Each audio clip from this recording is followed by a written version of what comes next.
Okay, now that you guys kind of understand the knit stitch, it's important to know all the pitfalls that come with it.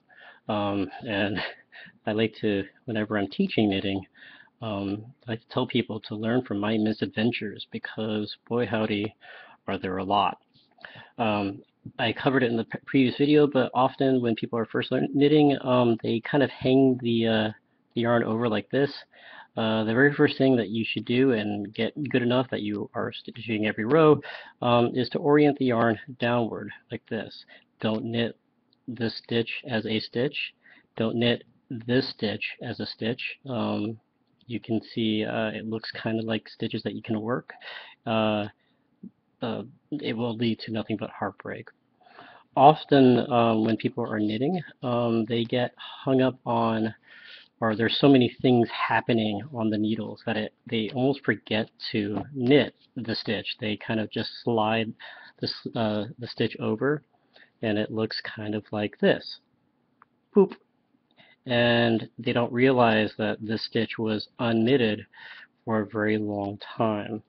Often, I can't really explain how not to do this aside from you will get comfortable enough down the road that you will not make this mistake in the future. But trust me, when I first was learning how to knit, this happened a lot. So learn from my misadventures. Other things that might happen is they will uh, wrap the yarn, but then not carry it over, and then they will just do that. And so this is a bit of the previous trope where they kind of split that stitch and then brought the yarn over, and now the yarn is oriented to the front. And so when they knit the next stitch, they're doing what I was telling you before and creating a yarn over. And it looks like nothing is wrong, at least initially, until you double back, and then you have a gigantic hole. So don't do that. And often at the end of every row that you're doing, you should count your stitches. And even then, that's not exactly a foolproof method. Sadly, making the mistakes is probably the best way to learn from your mistakes. So make these mistakes, be able to identify them, and then don't make them ever again.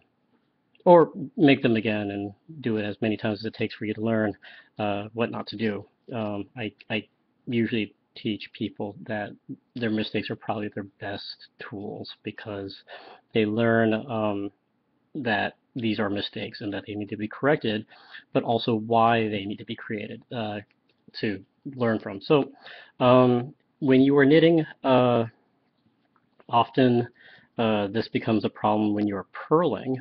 You People often forget to orient their yarn. So when you are knitting, your yarn is always in the front. When you're purling, your yarn needs to be in the front. And when you are doing semi-complex stitches, um, you kind of have to learn which way the yarn needs to be oriented. I've made lots of yarn overs by accident when I was trying to learn how to purl. So, or do any ribbing. This happens quite a bit. So, the most important thing, aside from not adding more stitches for yourself, is you'll see how my yarn is, or my needles are always spaced very close together. Um, it doesn't really matter how far up the needles they are or how far down the needles they are. What's really important is that you don't wrench these needles further apart. And you can feel that there's tension.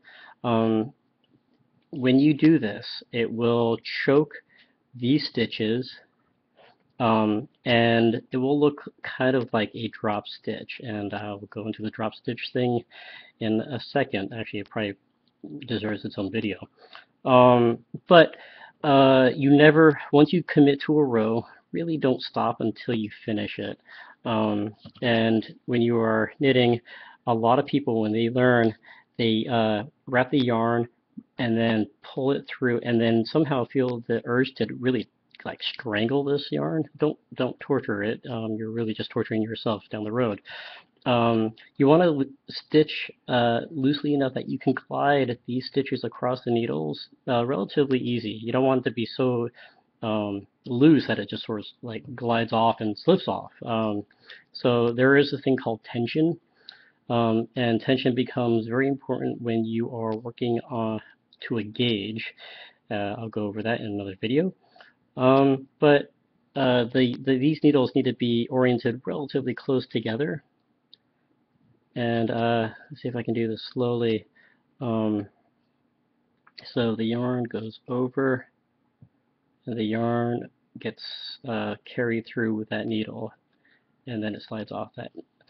So it's a very good way to pass the time, and if you are looking for a way to be productive with your time while watching TV, which is not very productive with your time often, by all means, knitting is by far one of the best hobbies.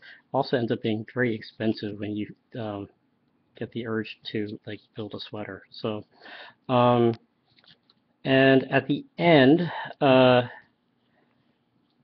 your stitches should be relatively even. You can feel free to pick apart my knitting. It looks something like that, and this is just simple garter stitch.